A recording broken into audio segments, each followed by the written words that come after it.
This is WPSL Port St. Lucie.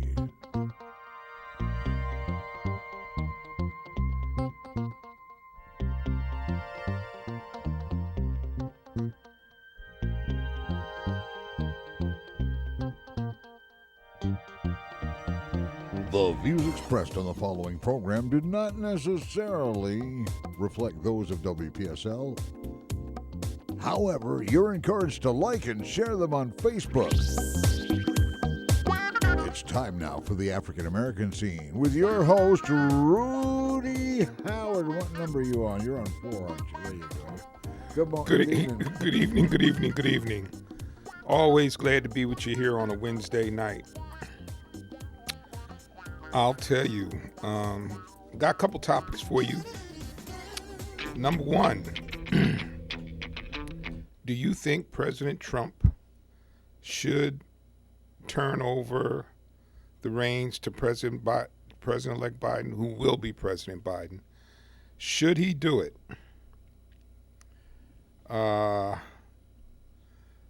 Do you believe we all should be wearing masks? Do you believe we should all be wearing masks? Your thoughts on that? And I'm going to say this. This is my editorial comment. But if nothing will ever convince you about the frailty and the fakeness of the Electoral College, this is it. He won by 6 million votes. 6 million. And there's a debate about whether or not he is going to be or should be president. That is absolutely bizarre. 6 million votes he won by. You know, I'll tell you what, that is a real problem. Now, the other thing I want to say to you that I've discovered, especially in the last couple years, our democracy is very fragile. And you've heard me talk about the book I read by Kim Weil, Understanding the Constitution. And what I learned in reading that book was many of the things that we think are laws are not laws, but they're long established norms and practices that have been carried on forever. So some of the things that Trump has done did not break the law. Not all of them, but some of the things he did not break the law. It broke norms. So the question is, should we respect norms? Some of the norms have been going on for like 100 years. How do you feel about that? Is it okay to break norms? So there's some questions for you. And if you want to tackle any of those issues, that number is 340-1590. That's 340-1590. Should he surrender the control and begin to allow for a transition from Republican administration to a Democratic administration? Do you think it is causing harm to our country that he's not doing that? And do you support him doing what he's doing now? Because this is not about your party. This is about America, our country. I'd like to know whether or not you support that. And let me share something else with you. I'm reading another book. You know, I'm always talking about I'm reading this book, that book, this book, that book. And I do. I like to try to keep myself informed. And I'm reading a book now called The Color of Law by Richard Rothstein. What he does is, and I'm about halfway through the book, he examines the law and how it purposely discriminated against black and brown people, and that discrimination is accountable for part of the wealth gap that exists in our country. what I didn't know, I had a little bit of an idea, but I really didn't know. Many of the communities had codes that you were forbidden to sell a property to a black person. And here's an interesting piece of information, and it wasn't just in the South, it was in the North too. But I mentioned this to my assistant, who's Cuban, and she said, yes. I said, what do you mean, yes? When my mother wanted to sell her house, she lived in a little community outside of Miami. The neighbors told her she could not sell that house to a black couple. It was a black couple that she worked with, and they did not want her to sell that house to them. They threatened her, and I was like, wow. Now, here's another very interesting point, and a couple people on here know about my hometown. My hometown is Willingboro. Well, when I call it my hometown, that's where I graduated high school from. The first part of my life, I lived in Philadelphia. But there was a section of the book that talked about Levitt. Levitt is a home builder. He was among the first builders that built suburban communities. And he built a community in Pennsylvania. He built a development in Long Island. And he built a development in New Jersey. All beautiful little houses, nicely trimmed and everything. Good community accoutrements, the whole 9 yards. So as I was reading that, I began to be interested because I did know that my town, Willingboro, was at one time Levittown, New Jersey. And here's what I found out. This is what happens when you read. I read that section, so then I got interested and I went on and I did some research. And I found out that there was a whites-only provision for my town. But a reverend and several of the other people in the city and the people of New Jersey sued Levitt for the constitutional violation by not allowing black people to come into that town. And they won. So in 1960, the New Jersey Supreme Court overturned the prohibition of black people being able to live in Levittown, New Jersey, and they changed the name from Levitt to Willingboro. How about that? I found that out my own. And we moved in there in 1965, which I think is very interesting. In 1965, we moved in. So my father was very lucky. He moved in shortly after that major verdict against Levitt in the New Jersey Supreme Court. And we got Steve on line one. Yes, sir. You know, Levittown discrimination was famous. They even had a clause in there, you had to cut your lawn every week. Yeah. Or you'd be fined. Yeah. Let me give you a better one. Right here in Lantana, until 1974, the Supreme Court ruled in 74 that Lantana is unconstitutional. They had a law that said that blacks could not be east of the railroad tracks after 7 p.m. Yeah. Now, you know Lantana, right? Near Coastal. Yeah. The railroad tracks, basically. So US 1, all the rich people were there. You couldn't be there. And the Supreme Court made them take it off the books. But it was on the books until 74. I lived there. You know, I got believe to, Steve, I got to tell you, I think I'm a pretty knowledgeable guy, but when I was reading, as I've been reading this book, and it uncovers things like what you're talking about, and I was like, wow, it was just a straight out prohibition. And a little secret. I write briefs. Yeah. And that's how I win them. I find these little obscure things that nobody paid attention to. Yeah. They're still law. and they were still real back then. Yeah, and what his argument is this, which makes some sense. He's saying that part of the building of wealth process for most Americans is through home ownership. So Right. the black and brown people were not allowed to own homes, or they Right. pushed them all into one area and made that. Redlining. Yes. So they weren't able to. Redlining. I know all about that. Yeah, they couldn't develop the wealth that everybody else Sure. develops when their property Well, appreciates. Trump and his dad got convicted of discrimination. Yes, for they did. renting units.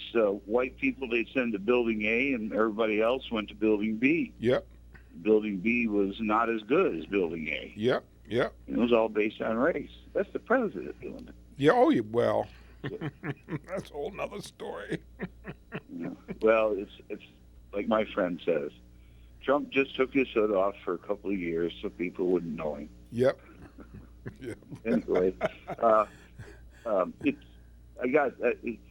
everybody was scared, in the campaign. They were saying, "Oh, they're going to move in the suburbs." Well, I live in Torino, okay, not a bad area. My neighbor just built his house next to me. He's a black guy. We have become best friends. I've lived here 17 years. I'm better friends with him than I am with anybody else in the neighborhood. And I told him the other day, we were talking about this, and I said, V, the way I look at it is if you can afford to live here, welcome. That's the way. I don't care what color you are. That's the way it should be. If somebody can afford to live there, I mean, we have a diverse neighborhood here. We have everybody. Me too. All colors, nationalities, everybody. And we get along great. Yep. I mean, there's no problems out here. My block is the same way. I got Italians. I got redneck motorcycle guy. I got we got one right around the corner. I got some Indians, some Haitians, and some Jamaicans. They're all on my block. And I have a Haitian. And there's no problem at all. I'm sorry. Go ahead. No, there's no problem at all. I have a Jamaican lady lives around the corner from me. She goes to Jamaica and brings me back high altitude Blue Mountain Jamaican coffee. Oh man, that's good best stuff. Coffee in the world. It's like $50 a pound. Yeah, that's good stuff. Yeah. Oh man, that is good. My lawyer, once I gave a secretary a pound, she cooked it up. He called me up. He said, "Don't ever do that again." I said, "Why? What happened?" He said, "The whole building was down here." He said, "That was so aromatic." He said, "It went through the building like popcorn." Yeah. They were down in my office. It's good stuff. But yeah, anyway, I think in the last 4 years, if people haven't discovered what extremism is, then they're never going to get it. You know what I mean? They're just going to walk around blank. Yeah. But they also got to realize that we cannot operate with an extremist view and succeed. Yes. And survive. It won't happen. That's true. It's got to be cooperation. Yep. It has to be. And now is the perfect time. They say Donald Trump got 70 million. Who cares? Biden got 77. Yes. So if you want to look at it that way, we win. But let's look at it another way. America won. Yeah. Oh, yeah. Yeah. Now we can get some cooperation. Yeah. So I have a lot of faith in the country now. I do too. I did not have a lot of faith in it before. Well, and listen, the surprising thing is the real excitement about our European allies who are absolutely delighted to see Biden coming in there. They're thrilled. Yes, they are. They're calling him, Yep. and saying, thank you. We're thanking Allah right now in mass that you got elected. Yeah. But yeah, you're right. And we're going to rejoin the World Trade Organization, the Pacific Pact. Trying to repair damage. And this guy, Trump is definitely a mental patient. There's no question in my mind. And this guy is just trying to be as destructive as he can on the way out. He's like Chucky on steroids. Yeah. Well, see, here's the thing I think the average American really doesn't understand about Trump. Trump destroyed all those agreements because when you do an agreement, that requires multiple conversations and interaction with a lot of different people. And he lacks the competence and the confidence to be able to sit down and negotiate and talk with people like that in order to come up with a solid agreement. His only way is when he is in absolute control, then he feels he can control the process from beginning to end.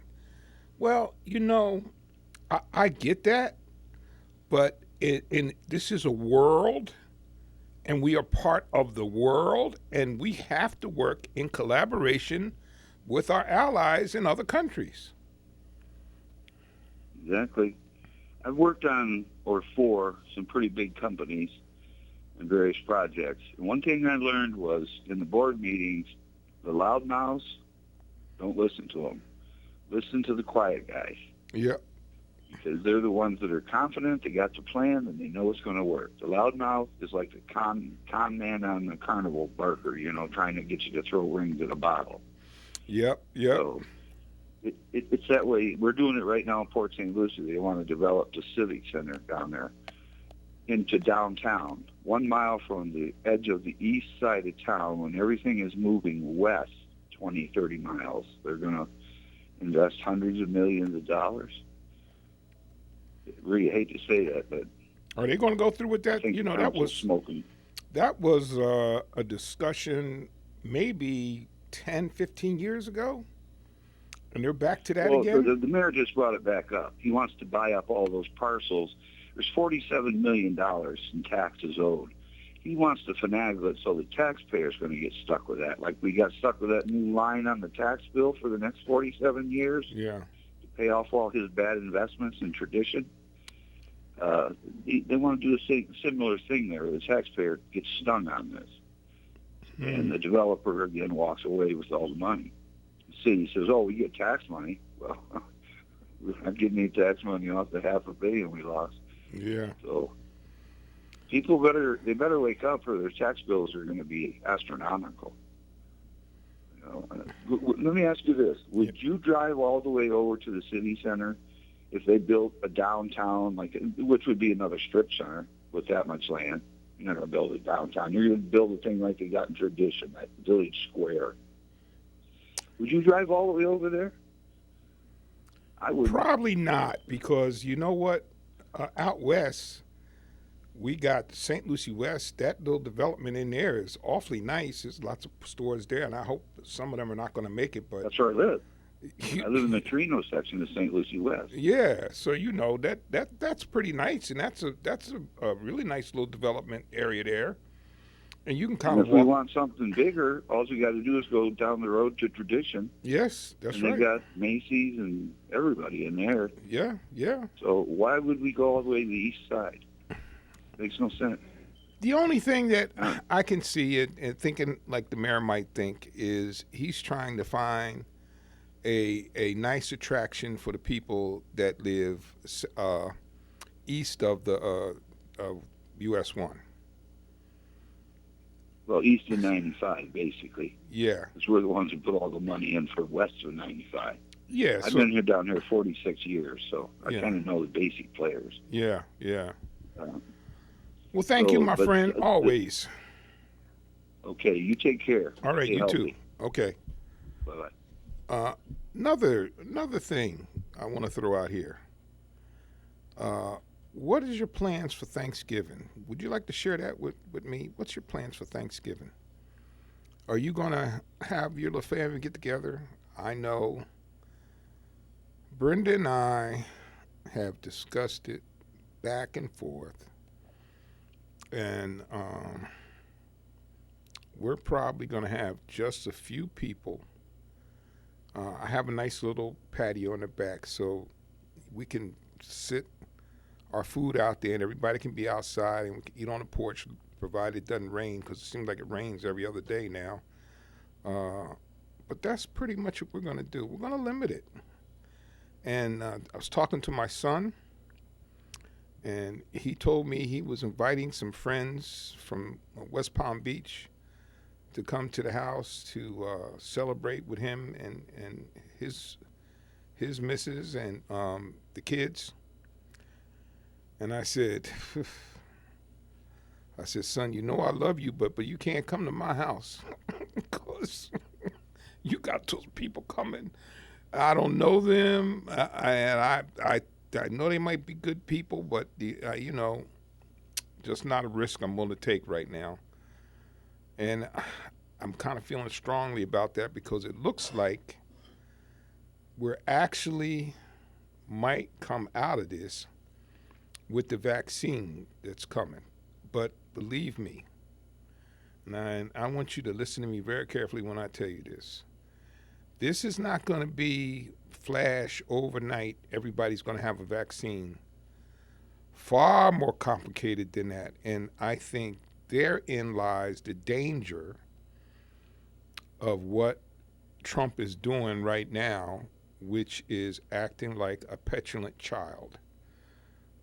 If my son had acted like that when he lost the game, his butt would have been on punishment for a good month, because that is just unimaginable behavior to me. If you lose, you lose. That's the way it goes. That's part of the process. Not you lose and you pout and you try to see what you can do to try to disturb the person that's coming behind you. That is just not American. I mean, you think about all the times that players play and they shake hands after the game, even though they've lost. That's who we are. That's who we are. Talk about taking a knee and that being offensive. My God, what he's doing right now is just deeply offensive to my senses and to me as an American. You lost. It happens. Get over it.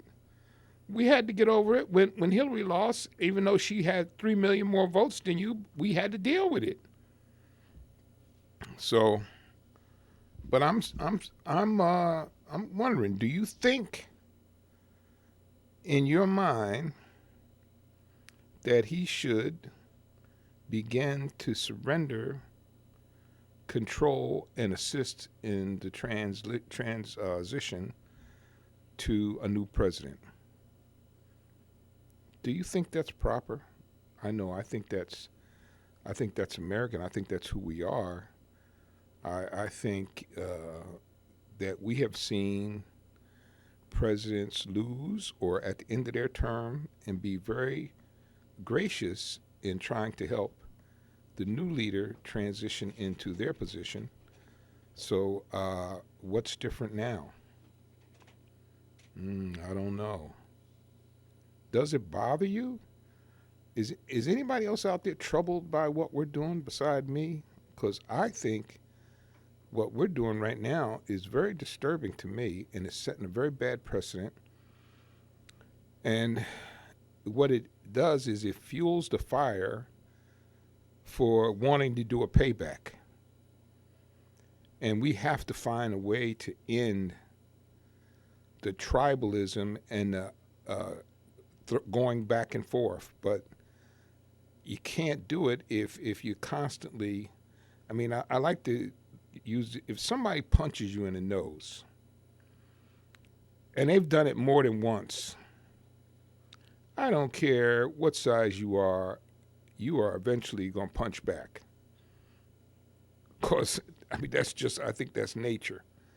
And I think that what we're doing now is not helpful to us as a country and fuels the fire of controversy and fuels the fire of disunity and fuels the fire of constant confrontation between the two parties. And I wish, believe me, even though I'm a progressive, I wish there was a way we could end it. And we have Greg on line one. Yes, sir. Mr. Howard, how are you? Good. Formerly Greg from Stewart, now Greg from Port St. Lucie. Okay. the biggest thing that I'm annoyed about it, and not only is the petulant, immature, irresponsible, unprofessional president conducting himself like a moron, the question is constantly brought up on these right-wing talk shows about him being ahead by 100,000 votes in Philadelphia at 8 o'clock, and the next morning he's behind. They have no concept of the vote by mail precedence. And the precedence is that all votes by mail are counted after the public and popular vote is counted. So the reason that the dingbat in office now lost is because he encouraged his people to not vote by mail. Yep. And he, as often as it's told to him and his constituents and his supporters and all the radio show hosts and television show hosts that support him, they refuse to accept the concept of vote by mail. It's perfectly legal. The Democratic Party in every level, not only the presidency, but the Senate, Congress, and local levels, they promoted vote by mail. Yes. And that's what overtook Donald Trump's presidency, is the vote by mail count comes in last. And now everybody's voted. Okay, now we have to count the vote by mail. Well, Greg, the thing is, some states are very strict about it. In Pennsylvania, they tried to pass a legislation that would allow them to vote as the votes came in, and they said no. Well, in Florida, they allow the supervisor election to count the mail-in ballots as they come in, and so that's why we always have such results really quick, because the votes have been tallied all along the process. That right. It's just antiquated the way they did it, and you know, I think that what he's doing is just so destructive. My God, it's just so destructive. Oh, it's beyond destructive. For a person that's supposed to love America so much, he's so harmful right now to America's security, America's independence, and the American people. He's got folks on the Republican side drinking the Kool-Aid. Yep. And he no matter what comes out of his mouth right now, they're going to come into my office tomorrow morning and say it. Yep. There's a spaceship full of Democrats right now pouring votes down into, you know. And it's just the common sense of it all is so silly, and it's embarrassing. You know, I've told you this before. I have friends all over Europe and New Zealand and all, and they've been sending me texts and emails saying, "What the heck is going on with this guy, man? I know. Why doesn't he just take his ball and go home because we have a new ball?" Thank you, Rudy. Thank you for calling in. Yeah, I get some of those calls too from my friends. I don't have friends in Europe, but I got some people I've become quite friendly with in Canada, and they say pretty much the same thing. Like, what are you guys doing? I mean, what you know? It's just so foreign to who we are. And I would have to say, wow, there's very few people right now openly admitting to it. I think there are some conservatives that are not happy with what he's doing. I think they're really unhappy with what he's doing, but they just will not come forward and say it. And you don't know the power you have if masses of people would begin to come forward and say, no, stop it. Let's move on. Let's make our country, try to get our country whole again. He would stop it. But as long as he thinks he's got 40% of you on his side, he's going to carry on because he thinks that you've given him the green light. And that's unfortunate. And there may be some of you that are listening to me that love him to death. I understand that. But this is just not good. And I had an article that I printed, and I forgot to pick it up and bring it with me. They polled historians for the best and worst presidents in our history. And in the past, Buchanan has always been, James Buchanan was number one. Now they have put Trump at number one. Now I want you to understand this was not lefties. It was 170 historians, scholars from all across the country that weighed in. And they evaluated presidents. Abraham Lincoln was number one. I think Washington was number two. FDR was up there. Theodore Roosevelt's up there, which I agree with both of those calls, even though Theodore Roosevelt was a Republican, but I agree with that call. And Obama came in at number 8. Now, I know there's some of you now beating on your radio and screaming and hollering. They ranked him number 8, Cliff. He's been ranked, though, between 8 and 12 pretty consistently. He's been in that from either 8 or the 12th best president evaluation as the historians look at it. And they look at a myriad of information. They calculated how relationships are conducted, how policies and procedures are carried out, and the overall well-being of the country under that person's leadership. All of that gets stirred around in a pot, and then they do an evaluation based on all that information. Now, I know some of you in the old days would have kicked your radio on the floor because I said Obama was number 8, but Rudy Howard didn't say he was number 8. The historians said he was number 8. So, and look it up. I guess Time printed a piece on it, and I shared it with a conservative that I know, and he blamed it on lefties, and I said it wasn't lefties, it was historians. That was their calculation after doing an analysis of past presidents.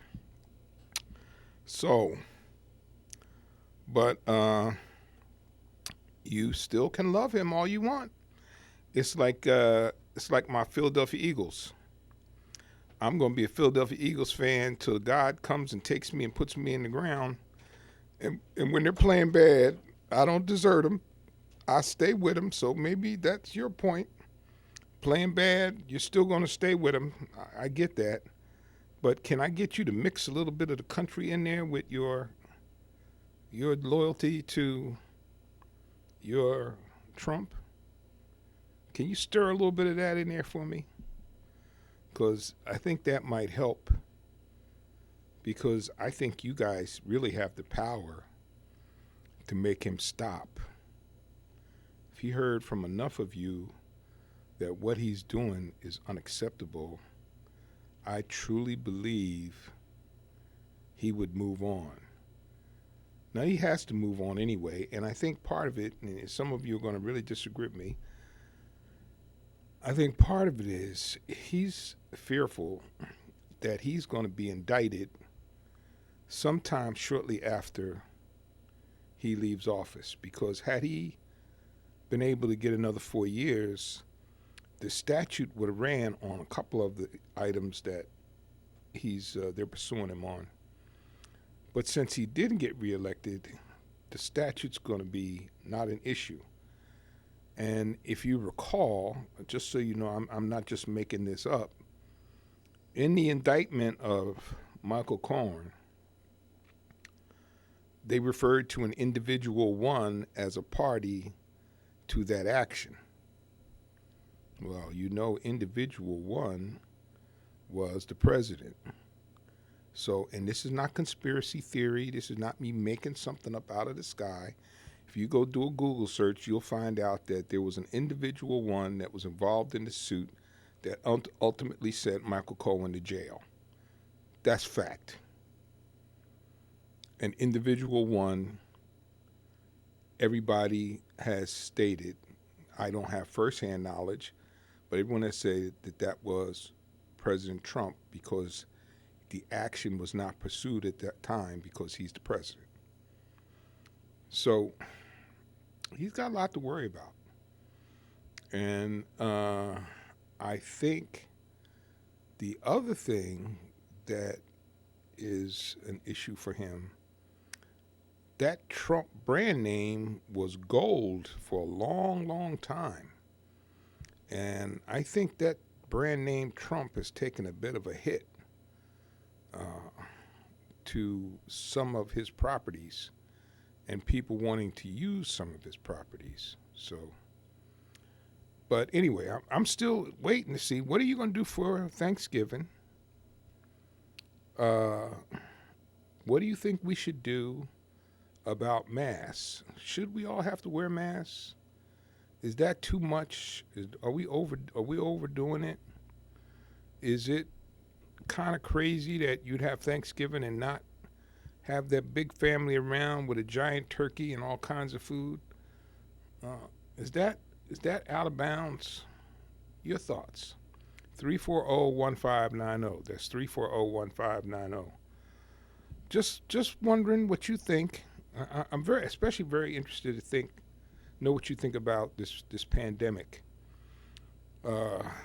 Should we be stricter in our approach to how we're handling the pandemic? Or you think we're strict enough? Or do you think we're too strict? I would like to hear what some of you have to say, because it's a rather large topic, and we've now crossed 250,000 people dead. 250,000. Man. Did you see the refrigerator trucks, Cliff? They got refrigerator trucks down in Texas because they can't even find places to put the bodies. So they're putting the bodies in refrigerator trucks to store the bodies until the funeral directors and such can get to them for the burial. That's pretty scary. And I have to say, in all honesty, I've been a little concerned. As you know, I took a COVID test. It came back negative, but I've been concerned. But I've been very careful. I don't go anywhere. The biggest venture I have each week pretty much is coming here. Otherwise, I go to my office, go back home. I do go to Walmart at this time of year. And when I go to Walmart, I pull out my sanitary wipes, and I wipe down the table. I wipe down the chairs, because who knows who's been there when I'm not there. So, but it's interesting. Your thoughts, 340-1590. I would like to see our president be a little more presidential and surrender the throne. It is not going to be the end of the world. But we're going to take a little break. Again, that number is 340-1590. 340-1590. Let's hear from you. The Howard Insurance Agency in Port St. Lucie reminds you every year around this time we have what's called the open enrollment period, going on now through December 7th for people who receive Medicare. It's a time when you should review your plan, make changes, and switch to another plan if you choose to. There are many cost-saving options, and it can become quite confusing. That's where the Howard Insurance Agency can help. Call Rudy Howard at 343-9878. If you have Medicare insurance questions, he'll be glad to help with no cost for assistance. Remember, at the Howard Insurance Agency, they offer a wide range of insurance products: homeowners, auto coverage, and business insurance. So for all your insurance needs, call Rudy Howard of the Howard Insurance Agency, 343-9878. 343-9878, serving the entire Treasure Coast from their offices at 600 Southwest Darwin Boulevard, Port St. Lucie. WPTV's First Alert Weather on WPSL is brought to you by Seacoast Air Conditioning. Family owned and operated on the Treasure Coast since 1982. Online at seacoastair.com. Now, with a look at our forecast, here's Chief Meteorologist Steve Weigel. What a nice way to roll into the second half of the week, but windy conditions continue across the Treasure Coast right into Friday and Saturday. Overnight lows will be in the 50s to low 60s, partly cloudy, partly sunny Thursday and Friday, with isolated shower possible on gusty northeast winds and highs in the mid-70s. I'm WPTV First Alert Chief Meteorologist Steve Weigel for WPSL 1590, the talk of the Treasure Coast. At Seacoast Air Conditioning, they believe in three basic fundamentals: answer the phone, show up on time, and fix the problem right the first time. Seacoast Air, family owned and operated since 1982, waiting to answer your call 24/7. Comfort crisis, don't roast, call Seacoast. This is WPSL Port St. Lucie, the talk of the Treasure Coast. Welcome back to the African American Scene, presented by Howard Insurance in Port St. Lucie, every Wednesday night at this time. Once again, here's your host, Rudy Howard. Well, I will tell you, next week, I'm going to dedicate my show to Medicare. I'm going to give you all the ins and outs of Medicare to help you with some of your decision making, and I'm going to take all your questions that you might have about Medicare, and I will spend the hour. So the whole show next week is going to be dedicated to Medicare. Talk about it historically, talk about what your options are, and hopefully I can give you a clear understanding of how it works. So if you're on Medicare, which I know a lot of you are, make sure you tune in next week. You don't have to buy anything from me, but you get a free education on what to do about Medicare. Back to this week. Again, I'm asking, what are you going to do for Thanksgiving? Are you going to have family over? My wife bought a turkey, and a couple of friends from church I know are single. We invited them to come over just so that they wouldn't necessarily have to be by themselves if they weren't going anywhere. But the two people in particular decided that they were going to go somewhere. One said that they might get back to us. And then it's just going to be us and maybe my aunt and uncle, and that's it. On the porch, in the fresh air, eating some turkey bird.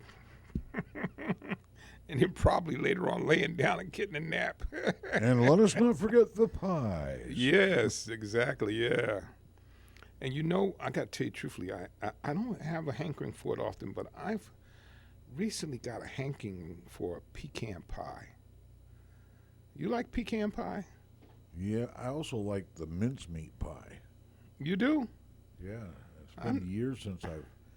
You know, once I get a whiff of that pie, that mincemeat pie, it takes me back to my grandmother's house when I was a small child, because at Thanksgiving time, that was cooking every time we'd go there at Thanksgiving. Yeah. And it just became the scent of the season for me. Yeah, I don't know why. Pecan pie is not one of my favorites, but every once in a while, I get a hankering for a piece of pecan pie because it's so doggone sweet that you can't eat much of it. But, you know, I'm in that pecan pie mode right now. My mother used to make, she was famous for making sweet potato souffle. Ooh. You ever had that? Yeah, that's like a pie. Yeah. She would mix the pineapple in with the sweet potatoes, and then she put the marshmallows on top, and then bake it in the oven. And boy, that with the turkey and the cranberry sauce and some fresh green beans. Boy, you talking about some good eating. Mm. Well, you know, everybody has their own favorite green bean casserole. Yeah. That's one of my favorites, because you can take a bunch of green beans any time of the year and put your pork chops right on top of them or throw them in the oven. Cover them up and throw them in the oven. Yeah. Or ham or whatever you want to put in your green beans. Same type of thing that you'd put in regular beans. Yeah, green beans. You know what I like? I got this idea from God rest his soul, my very good friend Jerry Moore, and his wife Latanya used to make green beans with potatoes. Chop up the potatoes in little quarters and cook it with the green beans. Boy, that's good eating Butter there garlic. too. Wow. You ever had that? Yeah, and I like the ground pepper. Yeah, oh yeah, you gotta grind grind yeah. that pepper up. Wow. Gotta put some pepper on there. That's for sure. Now it's too early for me to start getting hungry about Thanksgiving. We still have a whole week to go. Yeah, a week from tomorrow. Yeah, I don't know, but that's one of my what's your favorite dish at Thanksgiving? Wow, that's kind of hard because I start thinking about butternut squash. I think about the green bean casserole, but the turkey and what you use for the dressing, because I pretty much don't like your conventional stuffing with the breaded stuff they put in there. I like it when they get really, really fancy and put fruit and vegetables inside of the bird and let that, because it does something to the meat. It's awesome. It does something to the meat. You stuff that bird with fruit and vegetables and you'd be surprised that it's a whole lot better than you'd think, just from thinking. You have to really experience it to understand. My wife makes cornbread stuffing. Okay. You ever had cornbread stuffing? I've had cornbread, and there's all kinds of stuff you can stuff that cornbread in you with. She puts a cornbread. She'll take sausage, crumble up some sausage, and put sausage with the cornbread. And then she'll either put apples, or sometimes she puts cranberries, dry cranberries, some celery, and you bake that baby up. Oh, that is some really good eating there. I actually, for me, that's my favorite. So when she told me she was getting turkey, I said, "Well, you got to do it." She said, "I know. I got to make the cornbread stuffing." Yes, right, you do. Uh-huh. I can eat cornbread stuffing and just have a green vegetable. I'd be perfectly happy. Yeah, that's the whole Thanksgiving dinner to you. Yeah, it could be. Yeah, just don't forget the turkey. Yeah, gotta have some turkey. Because she has that. She puts that. She cooks that sausage and puts that sausage in there with the cornbread. Boy, that makes it just flavorful. And I make I'm gonna make my corn pudding. You ever had corn pudding? No, but we did. We made when we didn't have any clams. We made corn chowder. Ah, yes. These little potatoes in there and some corn and some milk, and it's pretty much it's just like clam chowder, just no clams. Yeah, I've made it. I've made it in a long time. You make it with then you put a little bacon and some potatoes in there. Oh yeah. But with my bacon enhances anything you put it in. That's true. You can put bacon on a shoe and eat it. That's true. Wow. Yeah, bacon. Yeah, love some bacon. But yep. So everybody is preoccupied, I guess. Now, how many are you going to be getting up at 4 o'clock in the morning to start that turkey? That's a early in the morning. It depends, I guess, on what time you want it finished. But on some of those big turkeys, it does take a good all day long to cook. Yeah. So that's why they get up so early. And the guys that have the smokers and those cookers, smoked turkey's awesome. Yeah. It's kind of weird when the feathers catch fire, but when you smoke that meat though, it gets tender and just falls right off the bone. And when you smoke it, depending on what you smoked it with, it might be hickory or even oak. I prefer blackjack oak. There was a lot of that in north central Florida and up in central Florida. Yeah. Up in the Ocala area. We had blackjack oak, and it was the best for smoking. We smoked everything with it. We smoked hogs and chicken and Thanksgiving time turkey. Why not? My uncle has a fryer, turkey fryer. I've heard of those. You ever had fried turkey? No, but what I do is it's like a big deep fryer. They drop the turkey down into that. That's amazing. And it tastes good. I'll bet. Yeah. And I think the reason why it tastes good is because it cooks so quickly. You know, it doesn't get really. You would think it'd be all greasy, but I think what it is just it cooks so fast in that hot oil. It keeps all the juice in. Yeah. So the turkey's really juicy. Because let me tell you, there's nothing worse than a dry turkey. Oh, like after 3 days in the refrigerator, dry and hard. And we're trying to think of 9,000 recipes for leftover turkey in the weeks to come after Thanksgiving. Yeah, that's it, man. Now, Brenda's got her turkey hash that she makes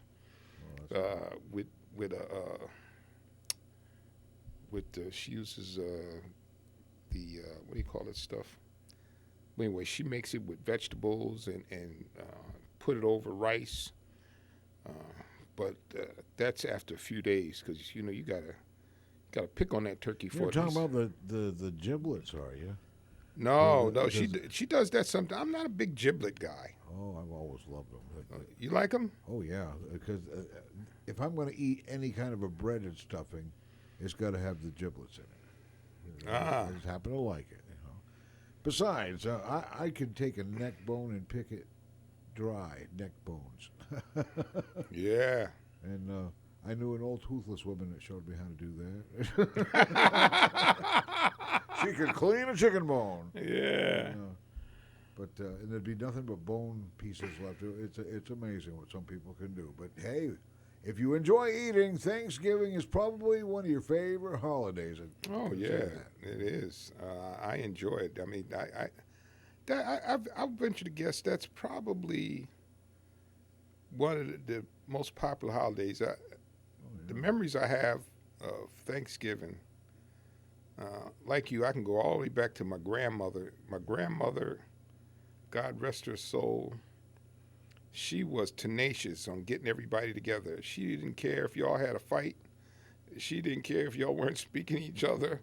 On Thanksgiving, everybody had to come to her house, and she would just work her fanny off with her little 4'11" self, and she would have a feast that you just was out of this world.